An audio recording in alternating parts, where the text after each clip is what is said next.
Good morning সবাইকে। দেখো আজকে আবার নতুন একটা সকালে তোমাদের সাথে চলে এসেছি শেয়ার করতে কি আজকে সারাটা দিন কেমন কাটাই না কাটাই। দেখো এখানে আমার ছোট্ট পরি কি সুন্দর হাসি দিচ্ছে আমাকে দেখে, সবে ওকে রেডি করেছি আর কি।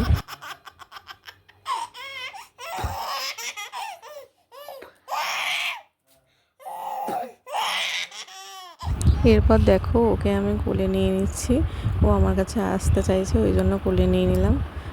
তারপরে দেখো এদিকে সব রেডি করে নিয়েছি, বিছানাপত্র পরিষ্কার করে ঘর ঝেড়ে সব রেডি করেছি। দেখো আমি সবে মানে ফ্রেশ হয়েছি, ব্রাশ করে মুখ ধুয়ে এসেছি, দিয়ে ওকে কোলে নিলাম। আর তার আগে তো দেখলেই ও কেমন হাসি দিচ্ছিল।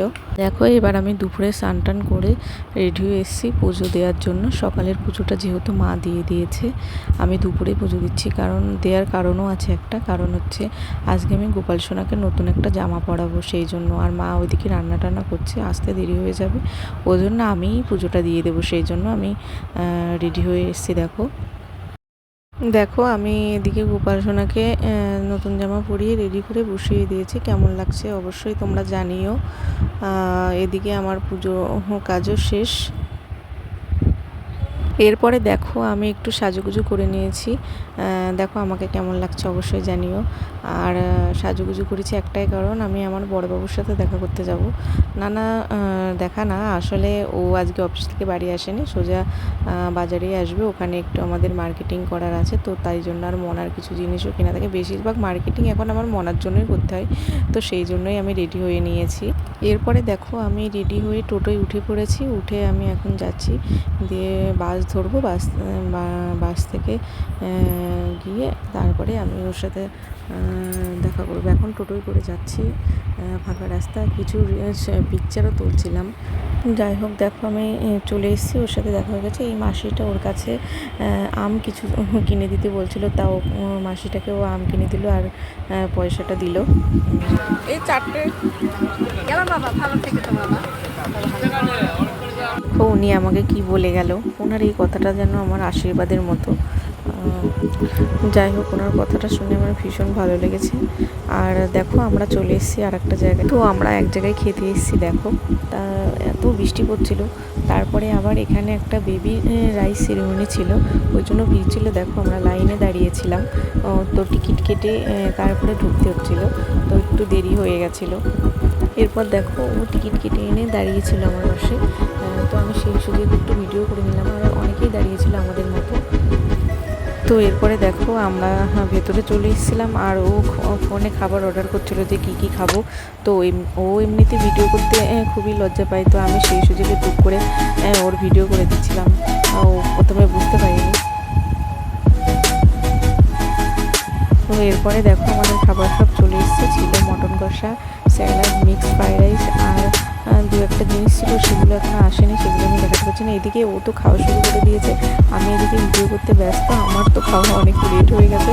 তো শেষে আমি ওকে বলছিলাম যে তাহলে আমার ভিডিওটা করে দিও একটু খাওয়া হয়ে গেলে।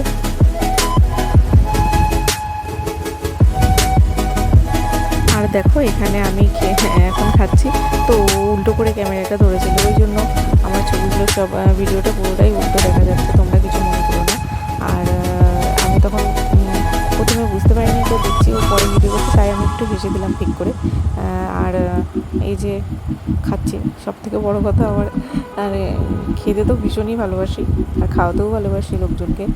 আর এখানে এসে খাওয়া তো মানে আরও আনন্দের ব্যাপার। যাই হোক খাওয়া দাওয়া শেষ হয়ে গেছে, লাস্টে দেখো এইটা নিয়ে আমার মাথায় নানান মানে চিন্তা, যে এটার মধ্যে কী মেশানো আছে। আমি একটু করে খাচ্ছি আর ওকে বলছিলাম যে দেখো তো, এই টেস্ট করছিলাম আর কী আছে এক্সপেরিমেন্ট করছিলাম, যে এর মধ্যে কী মেশানো থাকে। আমি বাড়ি গিয়ে এরকমভাবেই তৈরি করবো তাহলে।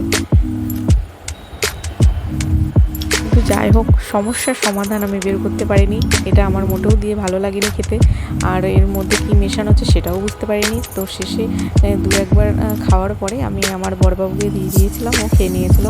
আমার এটাই একদম, যতবার আমি এখানে এসেছি আর যতবার এইগুলো খেয়েছি আমার একটাও ভালো লাগেনি, কেন জানি না, আমার এগুলো একদমই পছন্দ হয় না। তো খাওয়া দাওয়া শেষ, আর বসে আছি আমি, আর আমারটা ওকে দিয়ে দিয়েছি, তার জন্য ও চুপচাপ বসে ভাবছে যে কী করবে।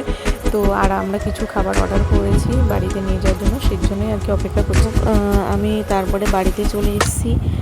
চলে আসার পরে এক কাপ চা নিয়ে বসেছি। দেখো চা খাচ্ছি আর ভিডিওটা শেষ করছি এখানেই। আর আমার ভিডিওটা কেমন লাগলো অবশ্যই তোমরা জানিও।